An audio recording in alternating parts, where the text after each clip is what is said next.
place out in the open world, and some new instances as well. So let's get right into that. First of all, I want to introduce who's up on the panel here. My name is Andersen. I'm the creative director on the project. This is Mark Hallish. He's the lead systems designer. And this is Larz Smith. He is the lead gameplay engineer. And these guys have been instrumental in making what we're talking about today happen. Along with the rest of the team, they've been working really hard to bring layers to you players, okay? So let's talk about what each of these things are in order. Let's talk about player layers here, okay? What are these things? Well, first of all, you're going to be able to choose a floor plan. Floor plan is basically the layout of the layer and the theme that goes along with it, okay? So the theme specifically, at launch, we're going to be offering you 3 different kinds of themes for your layer. The first one is going to be what we call the industrial, which is going to be for people that are not only free to play, they're going to be getting, people that don't purchase the DLC or legendary are going to be getting what's called a hideout. It's a very limited layer. It's not really a full layer. It doesn't have all of the bells and whistles. You can't partake in the layer duels, for instance, if you have a hideout. But once you actually purchase the DLC or your legendary and you have it automatically, you're going to be automatically up into the layer category for your player house. Okay? So when you choose your floor plan, you're going to be able to decide whether or not you want that sort of default freebie industrial, which is kind of cool regardless, especially when it's in the layer, not in the hideout, right? We also have a modern architecture set, which is very inspired by some of the feelings that you get out of the art in Metropolis, and we have a Gothic set, which is inspired by the art and the feeling that you get out of Gotham City. Okay? Those are the layers that we're going to be offering, the floor plans we're going to be offering with the DLC. At launch and shortly after, we're going to be offering premium layers as well on the marketplace. Those are going to be things like a sewer, a cave, a penthouse, a bunker, a lab, all these kind of different looks of layers that you're going to be able to choose from and switch out. And we'll be showing you some screenshots of those a little later. Yes. When you choose your floor plan, you're going to also choose a corresponding entrance for your layer in the city. You're actually going to have to choose a place in Metropolis or Gotham City that corresponds to the layer theme. For example, if you have a penthouse, you're going to be choosing an entrance on a window or a door or something like that on one of those balconies in the skyscrapers up on the rooftops of the cities. If you choose sewer, you're going to be finding a manhole or something great that you're going to have to shimmy in to get down to your lair and plot your next villainous or heroic adventure. So once you choose that location, it is a physical spot that you need to go to in the world to get in and out of your lair. Multiple people can have that spot. You're not necessarily camping on the spot all by yourself. Okay? But rest assured, there are how many spots? Oh, hundreds. Hundreds and hundreds and hundreds of spots for you to choose from. Okay? So when you actually go and choose the sewer, for example, you can decide to look at the entrances that are available for Metropolis, and you will see all of the entrances that are available in Little Bohemia, all the way through the main island from the east to the west. Okay, same thing is true if you switch over to Metropolis. Sorry, Gotham City. Yeah. As you choose the different layer themes, the entry points will change as well. Some you can choose, if you're going to have it choose it randomly for you if you want, or you can pay some marks to actually choose where you want your layer entrance to be. Don't be alarmed, we will have a warp to layer feature in the map, just like we have warp to HQ or warp to rally. It will have a cooldown, but you can also, just like you would if you can't warp to HQ, you need to go to a safe house, take the teleporter, or you might actually need to go to your layer. Okay? You guys have anything to add on the floor plan theme part of this? No? You pretty much said everything. I know, I have a habit of doing that. Okay. All right, so let's talk about that second bullet, decorating your lair. Okay? There are going to be hundreds of prop styles that you can find in the game. I want to be clear about this right now. We are not selling at launch the prop styles on the marketplace. All the prop styles that will be available for housing at launch will be in the game. You can earn them through play. Okay? But they are going to be tradable. Okay? All of these are going to be tradable. So just like collections where you can go around and find that stuff and then trade it on the auction house or swap it for another player for whatever kind of currency you really want, or whatever item they may have you want to trade, you can totally do that. All right? So if you've already found the giant stuffed woolly mammoth, from the museum prop style set, and you're looking for the hanging pterodactyl, you can make that trade with somebody if you want to. All right. What's that? We have one of those? We absolutely have both of those. We have the saber-tooth as well. Cool. All right. A lot of crazy stuff. More than couches. Right. Yeah, a lot more than just couches and beds in this one. So what else about decorating your lair do I want to tell you? Well, let's talk about how you decorate your lair, okay? We have sort of a hybrid mode here. We have what we call attach points or hard points, okay? And they're volumes that you can see on the walls and the ceilings and the floor. And you can click on one and it will bring up a menu of all of the items that you can possibly put there. You can select one, rotate it, shift it around within the volume of the marker, and then it's placed, okay? Once you've shown and collected enough items to fill out enough markers in your house, we will unlock free placement mode for you. Okay? So then you can actually augment those with things that you just want to place around wherever. Okay? There's going to be some gameplay associated with filling up of the nodes. Do you want to talk about that at all and what opportunities we have there? Sure. So we're going to have feats associated with, you know, they may be like, you know, place all the members of the what is it? Oh, we have like the mansion style props. You know, fill that out in your house. Right. Put the full dinette out there. So there'll be, you know, there'll basically be feats attached for decorating the lair a certain way, and obviously there'll be feats associated even with gathering, you know, gathering style. So it'll be another avenue of power advancement. Even if you're not interested in even really the decoration, just the you know, just the you know, the fact that there's going to be, you know, there feats associated with it. There's a little something for everybody. And we'll talk about why we wanted to go with the hard point system, the attach point system, and the free placement in a little bit when we talk about layer duels, okay? Because the real important thing here to understand is this is your space, but it's also going to be a play space for other people as well, okay? So we want to encourage good decoration, good feng shui. Good feng shui in the lair, exactly. Just so it blows up nice. What's that? Just so it blows up nice. Yeah, exactly. All right. The other thing in the layers that we have are amenities, okay? So the things that you would find in the Hall of Doom or a safe house or the watchtower, right? Mail, R&D stations, teleporter. Oh, no, not teleporter. Not Sorry. teleporter. Not teleporter this time. Got ahead of myself. But basic amenities that you may find actually inside of the Hall of Doom or the safe house or HQ or a safe house, you'll be able to set up in these amenity slots in your lair.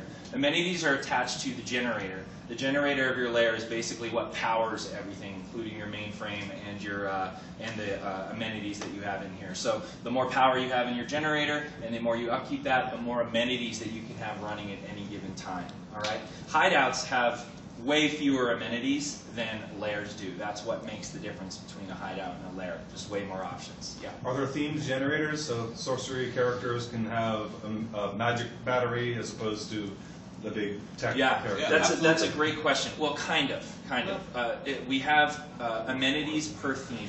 So the cave has its own amenity set. It will have like the cool looking like bat computer. The sewer has its own amenity set that goes with it, along with the Eastern style and everything like that. Each of those has its own amenities. So the mainframe or the generator for the Eastern set, for example, it's almost this little pagoda-ish looking like nuclear reactor, you know, that you can kind of put in the generator slot. Whereas the one for the cave has a much kind of more Batman, Batcave kind of feel to it. The sewer generator, that's pretty awesome. It's basically just like a bunch of batteries wired together with a roof deal. It's actually pretty awesome. It is kind of neat. It literally looks like car batteries that have just been hooked up to this other thing for the sewer.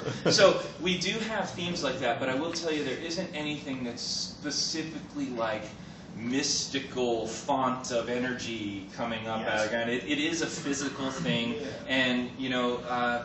Despite the fact that there are magic characters in the world, let's take Zatanna for example, she does use computers, right? She does actually use things that are technology and help her do what she needs to do. Of course, she would rely on scrying and things like that as well, but we went with a more like physical kind of mainframe kind of feel there. So would there be like a light battery, like a lantern? No, there's no light theme at this time, but good idea. That'd be cool, Put that one in. Wouldn't it be cool? Okay. All right. Colors. The other thing I want to set the expectation on right now, so that we're all upfront about this, is the layer floor plans themselves. Okay. The theme changes what the walls look like, from cave to sewer and all this kind of stuff. There's different lighting. We're going to have different sounds that bring the atmosphere to life. And as I said, all the amenities that are associated with these are also themed to the layer. Once you have multiple layers, feel free to mix and match amenities. If you want the car battery generator in your cave, you can totally do that. If you own if you've already collected and own the different layer amenities, you can mix and match. But the actual floor plans themselves at launch are the same. Okay, we did this for a couple reasons. One was layer duals, and the other is actually the decoration system with the hard points and everything like that. So all of these layouts are actually the same framework for right now at launch. We do plan on moving into other layer floor plans later with different layouts, but right now for balance purposes, we wanted to keep them all the same so that we understood the constraints when we got some feedback from the players on what the play space was like, and then what they would like to see more. Rather than try and guess of the shapes and sizes of the layers, we wanted to kind of stick with one. So that's just something I wanted to be upfront about. So can we answer any questions about the layers themselves for you? We have more slides on other things in a minute. Sometimes, Todd, I'm sorry if you had mentioned it earlier, did you just say that we can have more than one layer? Yeah. Yes. All right. So this is some awesome stuff. Larz, why don't you talk about how we've set up the layers, multiple layers and all that stuff? Well, pretty much as you were saying. So right now, you're going through the process when you go through to choose your floor plan, to choose your theme, to choose your entrance. That's tied into, can I say D? Yeah, we can say it in this. Yes. There is a mechanic we have right now. The final editorial pass hasn't happened in terms of what these things will be called. So you might hear some terms today that could change between the final release. But right now we're calling them deeds. So go ahead. But it's basically a house slot. So let's be placed one house in the world. And you're able to get another one of those, and now you can place a second house in the world. So you can have one in Metropolis and one in Gotham. Batcave North, South, East, and West. You can do whatever you want. Right? So, and you can do that, and you can mix and match. You can have them all be caves and all be bat caves. You can have multiple penthouses. You can have a penthouse in Uptown and a sewer downtown. It's totally up to you. That's the dual identity. Yeah, exactly. There you go. Yes, but we fully support all of them. And multiple cities. You can spread those across both cities. You can spread them. You can have them clustered in one area if you want to. You can stack spread them them at out. the same spot if you really wanted to have the same sewer at the same spot, but I don't know why you would do two. But we do support a lot of that. This is the west wing of my downtown sewer. Yes. It looks very much like the east wing of my downtown sewer. And also the other thing to note too is that, so imagine your sort of deed screen or how many houses you have. You can have one slot for your your first layer. Then you can add additional deeds to have multiple layers. Those you can, once you have that, you can certainly change your cave to a penthouse if you want to. You can actually take that same layer spot and switch it to whatever theme you want. Now that will cause you to change your location. Right? We're not going to let you have a sewer when you're entering in the top of the skyscraper. So we do make you change your location at that point. But yeah, you can have multiple layers and you can run multiple themes. Those are, you want to talk about mainframe across those as well, or Hallish, do you? Sure. So we've been saying generator, we've been saying mainframe. Those are going to be basically where you're getting the player package abilities from. So very much like you're buying the powers and skills, you'll interact with the mainframe. You'll see a list of the player abilities off of that you can then choose what you want. We can get into what those are later. Currently, those are actually all just shared across different house spaces. So having multiple houses is great for having multiple personas and filling out your style and filling out your different locations, so easy access to your things in the multiple cities. But it gets kind of confusing when you have the same ability package in multiple houses. So for the mainframe, that's going to be shared across your different houses. You'll pick that up, and that'll just be tied to you. So now, any house I get in from now on, I can go to that mainframe. I see the exact same layout as I would. So you can manage all the mainframe stuff from any layer, and it's tied to your character no matter where you are. Right. Generators, however. Generators, however. We gotta get impromptu design meeting. No, not at all. And generators function as, sorry, I said that.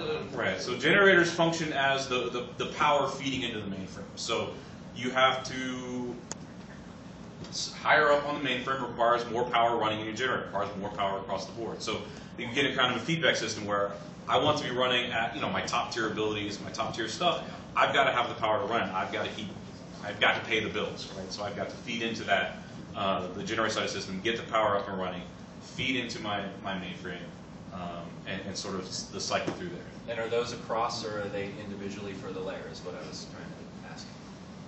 Kalish? Well, at this point, there'll be a cross. Yes. Cool. Okay. And So that's Okay, I want to make sure because I was going to say across. I'm not trying to trick you. I'm trying to get you to share the information. Yeah, those are also across. So yeah, that There will be a quiz for Larz. Yeah, apparently. You didn't send me notes. All right. You didn't talk colors. So the All right. generator is the upkeep, the, Right. the Yes. your rent per se, or Right. whatever you're doing. Yes, Does yes. the power company take marks of triumph? Initially, honestly, we were going to just do cash, but obviously there's some disparity between the servers on Yes. cash, so we avoided that, and we're looking into another currency right now and what we're going to put there. I don't want to say which one it's going to be right now, but it's probably not. Sorry, it is not going to be cash. It looks like at this point. That's really good. Okay. All right, let's move on to the next slide here. We also have layer abilities, as Larz was starting to touch on here. All right, what is a layer ability? Previous DLCs actually had, we would release a new superpower, right, to the player package. And that was relevant to people that were really into Green Lantern, for example, right? Or they wanted the electric powers, or they wanted the earth. And it would cause people to have to do one of two things, which there's nothing wrong with, right? Respecing their character to the other power, or also leveling up an alt so that they could take advantage of having their original character and they wanted to experience this one. So that's appealing to some, not appealing to others, right?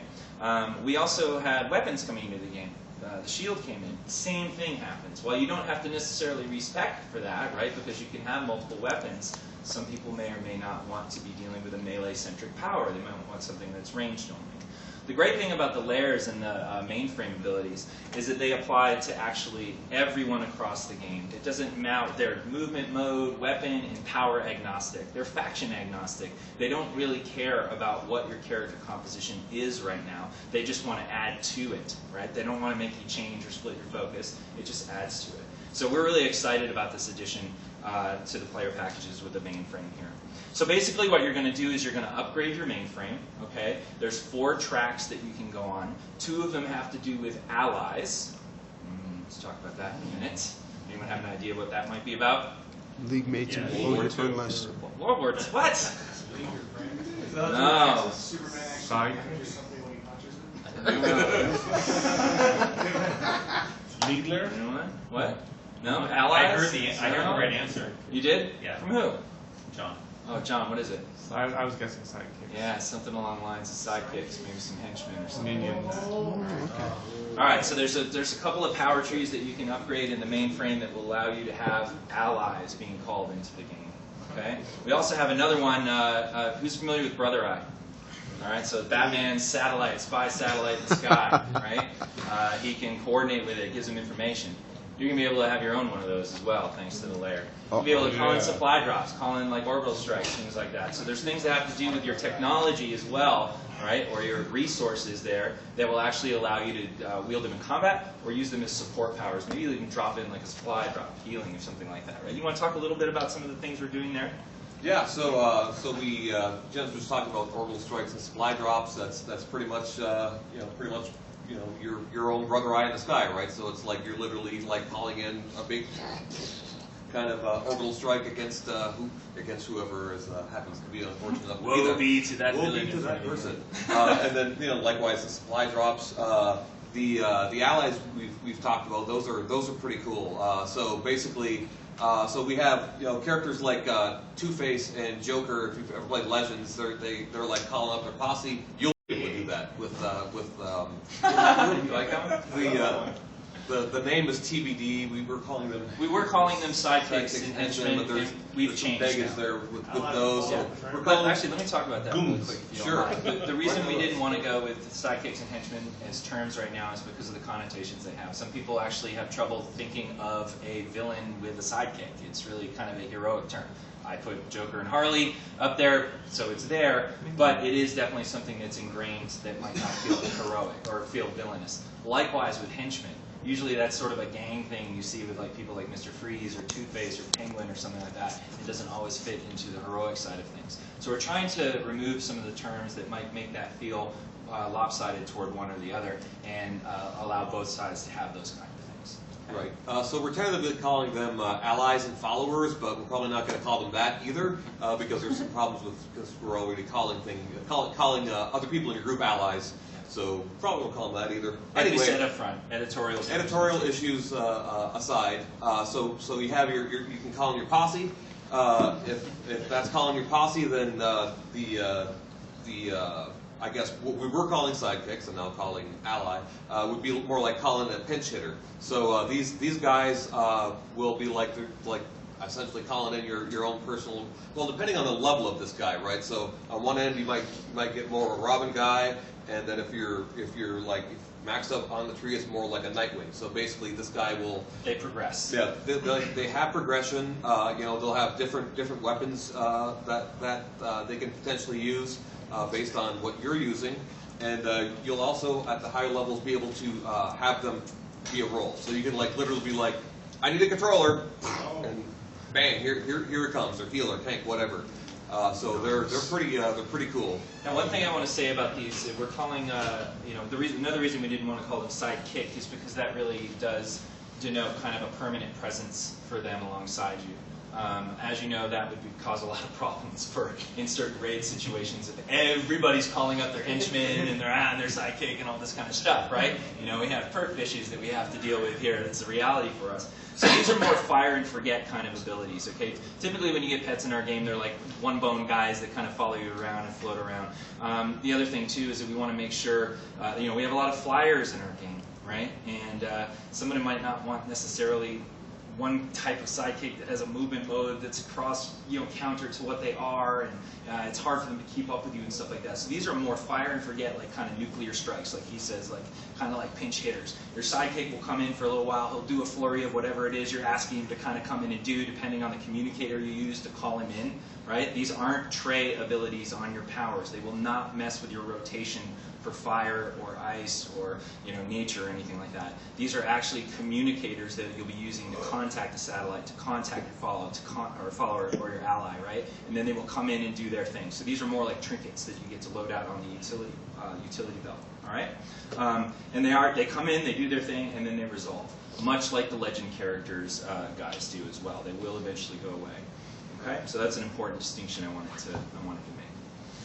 So do we? Yeah, go ahead. Sorry. Yeah, and then we also have the research mods. Yes. Right. So these are pretty awesome. So we're actually introducing a new slot that's going to be on all armors. Basically, it'll be a new type of slot specific mod that will do things you haven't seen before, more than just stats. Basically, they'll be doing some pretty crazy stuff it'll be another way to help tweak your build. So these are also they're temporary, and that's basically for the reason that you may actually today I might want this particular set of mods because they're going to do a lot of different varied stuff, even to the point of like changing up the way your powers work. So this is it's almost like a different secondary type of advancement. Almost think of it like sorts of things a skill tree might do. So you might want to have this setup for this situation and another setup for this another situation, and you'll probably even want to have different setups for like if you have PvP gear and your damage gear. If you play two roles a lot, if you have either healer sometimes, damage other times, you're going to want to have different setups for these. So those are actually pretty exciting as well. So there you have it. That's pretty much the home turf layer ability stuff off the mainframe. Okay. Any questions on that section right now? Yeah. He was just talking Nice glove, buddy. Thanks, dude. Is it going to be the exhibits that we got stored in the bank that will be used for these new mods? Is there some kind of heads up you can give us? These actually won't be crafted. You'll basically just have essentially a dispenser. You'll just get them. So yep. So basically, if you have basically based on the rank, so each of these are within the mainframe itself. They're a skill tree, right? So depending on where you are and where you chose to advance will determine what level of what the potency of each of these things are, right? So if you're maxed out in research, you will have access to the full range of those mods. If you have the maxed out henchman, you'll be able to call out the maxed out henchman. So They're not actually things you'll craft. All right, anybody who wears a Batman glove to my hand is one of my raffle tickets. Here you go. Thanks. Awesome. Anybody else have anything So you on switch that's over not to every underwear man that they want to share with me right now? No I'll see you underwear. later tonight. All right, and you keep your kill thing. I was gonna get got Superman. It's all right. We need in the game still. Yeah, kill? Yes. Yeah. That'll be awesome. All right, let's go into our next bullet that we talked about. Lair duels. What do you guys think this is all about? It's PvP. My Lair fights your No extra raffle ticket for the mask. Look, he's up in the ante. We do like if you're like your league's getting together, we're all waiting for someone to get on, or maybe we have 7 and we're waiting on the ABA, or we're gonna be able to open up these lairs. I know we missed a lot, but are your league members gonna be able to come in? Your friends gonna be able to come in? Yeah, let me talk about visiting lairs and all that in a few minutes. I'll get to that. Remind me of that if I forget it. Yes, you will be able to go to other your friends' lairs and other things like that. But lair duels themselves, they are basically going to be 1v1 battles in your lair, okay, or another person's lair. And this is why it was important to us to really take care with the whole decorating system and incentivize that in some way in game. A lot of times, you know, people will just kind of throw their stuff in the corner of their house. They don't really care about, you know, placing things out. It starts looking like an episode of Storage Wars or something. Hoarders. Yeah. Hoarders, yeah. What's that? Hoarders. Hoarders buried alive. Yeah. So basically, the lair battle or the lair duels will allow you to queue up and go in a 1v1 PvP battle in someone else's lair or your own. All right. So when you queue up for this, the system will match you up with a random player, and it will choose which of your lairs you're going to be going into. So in some instances, you're going to be an attacker, and in some, you're going to be a defender. You're going to be on your home turf, right? Okay, there we go. All comes full circle. The coolest thing about this is, you know, when you're dueling people in the watchtower and you're kind of waiting for, you know, your group to get together or whatever, and you do a duel, you know, you have your fight, it's fun, and then it ends. Okay? This is going to feel a little more like an extended fight. Any fighting game fans in here at all? Dead or Alive, hardcore, or anything like that? They do these things that are really cool. Their fighting game will start like at the top of this temple. So go to like temple, and you knock someone out of the ring, and there's a transition down to the next plateau, right? And then you might knock someone through a stained glass window, and then there's a transition down into the lair over here. We're not quite that dynamic, right, in terms of, you know, those sorts of variable transitions, but we've captured that feeling with the transitions and the rounds that we have in this fight. This is going to be a best of type of duel. All right, you're going to have to win a number of rounds that transition through the lair. Using our new matinee tool, we actually can take control of the players in between those 2 rounds and do cinematic transitions. So if you won that first round, you're going to watch yourself send some dude flying down the hall, sliding, in a pile of dust, and then he's going to pick himself up off the ground, and you're going to be ready to start the next round. That's going to continue until one of you accumulates the necessary victories and actually wins the battle. So that's the new tool that was introduced in DLC 5 with the cinematics for the players?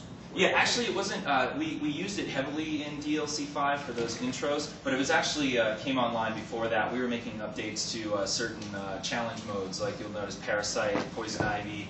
Robin had a new entrance where he was like leaping through the trees and then plopping down, and the player was right there. Parasite, the player runs in next to Parasite now. It's a big, just as a side note, that's a big part of our agenda now, is to harness that tool to make all of you a star in the game alongside the iconic characters. We had a lot of limitations before in terms of what our cameras allowed us to do, as you probably all know from seeing the original ones at launch. So we're slowly but surely going back and seeding those into the game to make a much more cinematic experience where you guys get to be the hero and the villain and the star of your own adventure here. Okay? So extended battles, several rounds, really dramatic transitions, your lair, their lair, all your decorations are getting trashed. It's super fun to smash someone's fish tank to bits, right? It explodes. Okay. But I want to tell you something so you don't freak out too much. At the end of the battle, when you return to your lair, everything will be there. Super janitors. There's no super janitor action going on, sweeping up the mess and putting the stuff back down. It'll repopulate for you. I'm sure, like Batman, you have some kind of invisible, androids that come in and fix all that stuff. Yeah. Just imagine the Alfred that comes in when you're off screen. Yeah, Alfred also restocks your soda machine. Why the soda machine's never out. So there you go. That's basically the lair battles here, and we're looking at this as sort of the starting point, for further lair content as well, PvP and PvE. But right now we're doing this. This DLC is very much a solo-focused DLC. All right, and we'll get to why some of that is in our drive for that in the next slide as well. Can I answer any questions, or can we answer any questions about lair duels? Not lair duels. Going back a step. So the lairs themselves are bound to the character and not to the actual account. Correct. Correct. Yeah. And the lair battles are the objects that you're able to purchase, like you're able to find in the open world. Will they have any interaction besides being able to be destroyed? Like, can you pick up the pool table and throw it at somebody? That's a good question. Initially, right now, everything's basically everything's gonna be like what we call a poof object, which means they'll just be destructible. We talked a little bit about that, but then we were a little worried about obviously balance issues, and there's also potential griefing, creating right? walls. Like, hey, you know what I'm gonna do? You gotta break. People would know, like, hey, sometimes you start here, so what I'm gonna do is I'm gonna put desks. I'm just gonna line the thing with couches, so the guy's gonna be stuck, like crazy stuff like that. So we had to basically we just line it with figured couches. come into my couch fort. Yeah, exactly. We knew the fort mentality would kick in really quickly. Very much so. Yeah. Is there any way you'll be able to set defensives? That was in our initial spec. Not right now. Like I said, we're using this as a springboard for future content. I think when we were thinking about that, we're looking at that in more of a PvE branch that we would explore. Also, have you... Because if you really think about it, since you're fighting in someone else's lair, that creates a disadvantage for the attacker, which we would then have to figure out how to overcome. Because all of a sudden, it would be so much worse than making the furniture forts, right? It would be like, hey, here's a furniture fort, and when you get on the other side of it, my turret shoots you in the face. we gotta watch out for that kind of stuff. Yeah. In regards to getting new lair styles on the marketplace, are those going to be account bound or individual? Actually, what did we decide on that? I think those.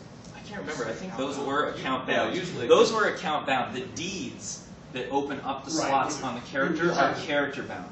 But when you buy the cave on the marketplace, that's across character. Well, it's across character because you'll be able to claim it across character, right? But you'll have to bring it in. You'll have to collect it. Correct. Well, but in the cave thing, you get a cave object that you'll be able, once you do it on the marketplace, you'll be able to claim that cave object on all of your characters, and then you'll still have to go through the process of saying, my character has access to cave. That's why we separated out the concept of deed and theme. Yeah. The other question in regards to that, have you guys contemplated using any of the seasonal decorations? So for Christmas, for Halloween, for spring, that kind of stuff. There are literally close to 1,000 items on my cork board right now just in my office. Just to start. Okay, all of those aren't going to be included in launch, but there are stacks of those that are seasonal. Okay, those will probably be dropping during the seasonal event. But yes, they are targeted to be included. Let me get to this gentleman too. Yes, you lad, speak up. Along the line of the various items that you can put in your lair, I know Mark mentioned that there's going to be some feats associated with it and stuff. Just how rare are some of the drops going to be? Because there are some feats. I've got 155 skill points. I'm trying to finish these last couple of feats, but in our entire league across 3,000 FOS raids, we don't even have a full set of Avatar Infiltrator between everybody combined, for example. Some things are just too rare to even, you put a feat on it and it just frustrates people. So are things actually going to be attainable, and are the feats going to be, or are they going to be the sort of thing where you're praying for a 1% drop on a 1% drop or something? Let me tackle one of that and then turn it over to you. The first being, I'd like you to talk about the sort of rarity and on the drop rate and all that kind of stuff. But as far as are they going to be attainable, I just want to say these are tradable. Okay, so there's a secondary market for you guys to create all on your own to be able to trade these things back and forth. There are rare items. Those rare items might be linked to other common items that the whole set might have a feat to. But there's a way for you to all control that without having to feel like I have to get the drop, right? Okay. Right. So kind of more or less springboarding off of what Jens just said. Obviously, they're going to be rare. Very rare items. Well, that's hard to say. I love that. He does that once a show. Just once a year at SOE Live. Okay. Go ahead. So anyhow, yes, there's going to be rare things, but as Jens also mentioned, you'll be able to, at very worst, if you never get the drop, you can look for this on the off the broker, right? And likewise, if you happen to get a second one of these, you can be like up there and basically charging what the market will bear for it.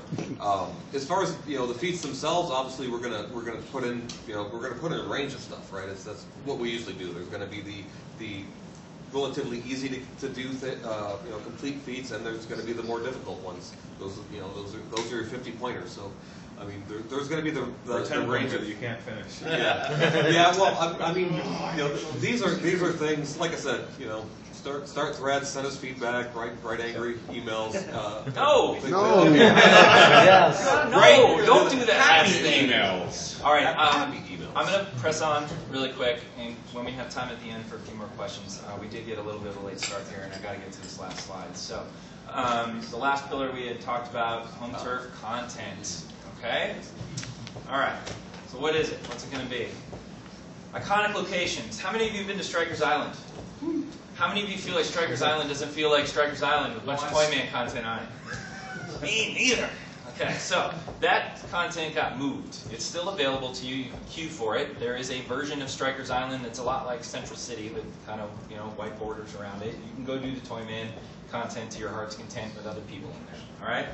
But Strikers Island is a clean slate right now because we're putting it into the home turf content. All right.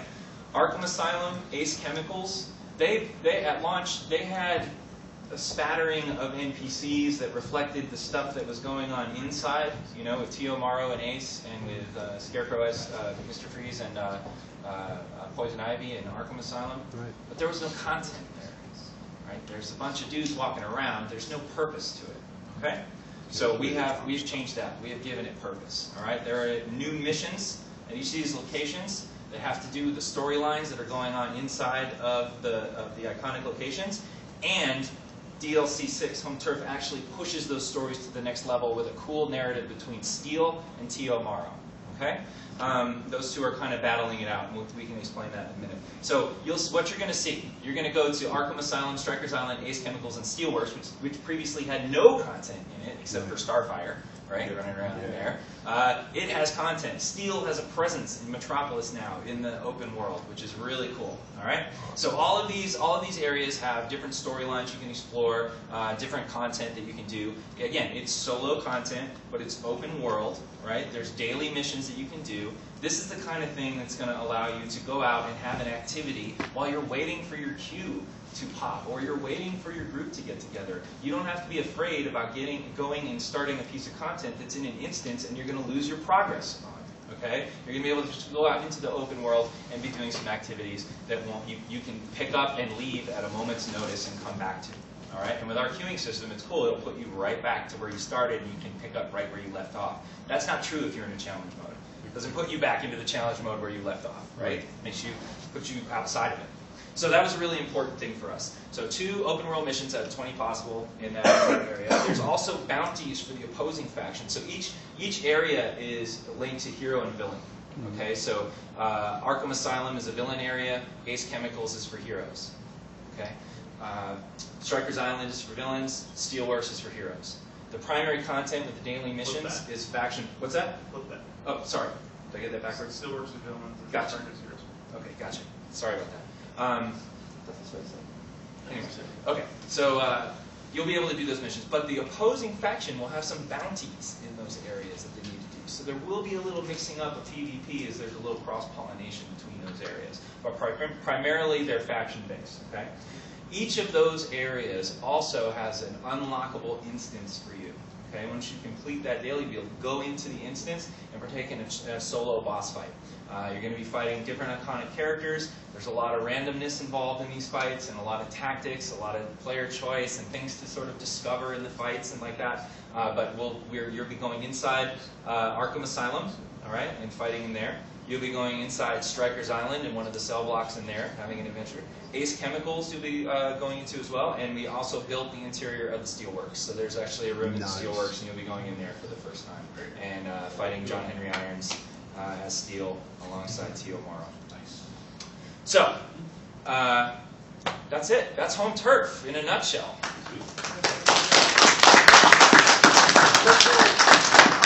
We have a tiny bit of time here left. If anybody has the last couple of... Do you guys think this is cool? Yeah! Does it seem cool? Yes. All right, go tell people on the forums. Already done.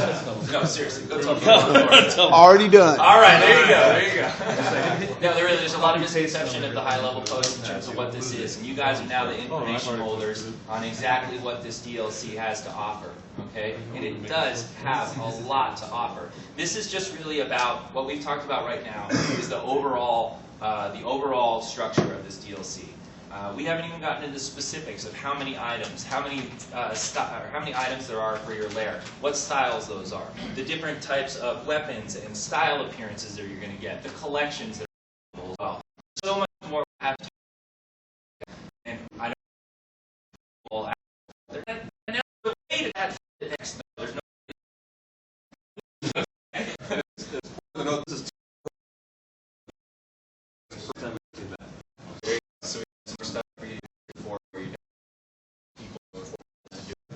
Good. Yes.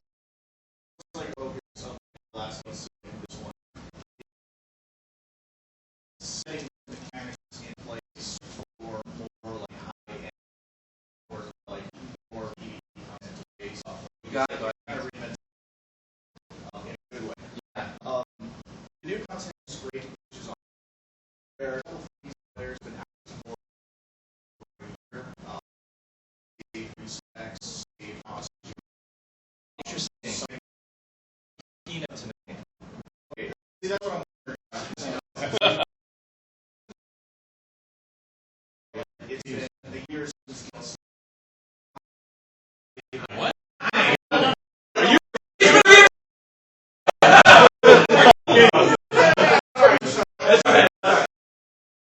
for balance through for or something like that. These things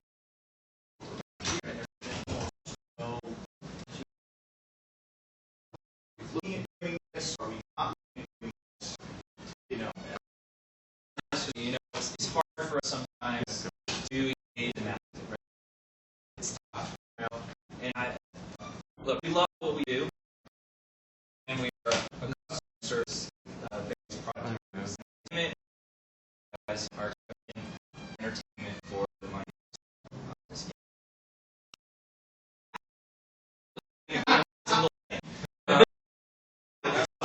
So it's really hard to sort through data. It takes this time when you have on a forum. We into priority already have going and we need to finish out. This comes behind that. We're ignoring you guys. But we can also in front of does you already have what we can't see. Right? So Laura, the user actor, it has been very yeah, okay.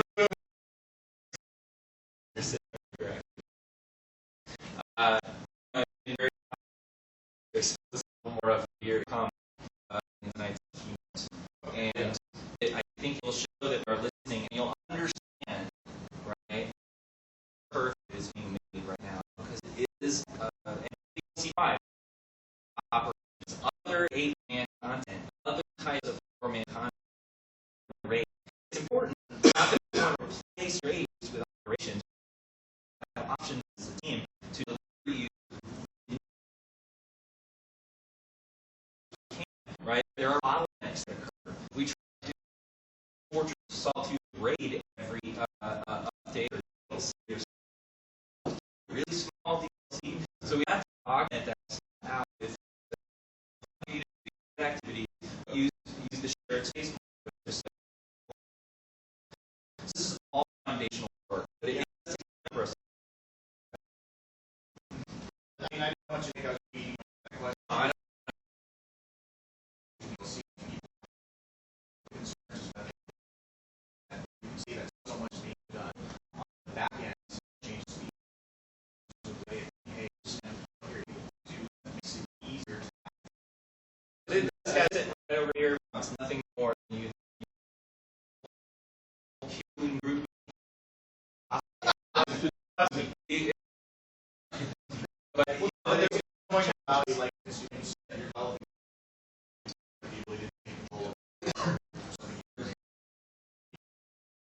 actually being done brand. It was actually the first thing we did with just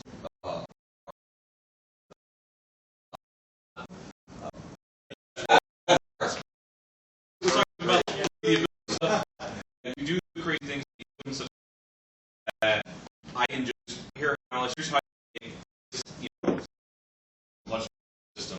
And I never thought, okay, yeah, we are. Okay. One last question we have. Yeah. Lectures and meetings will be having a new deal.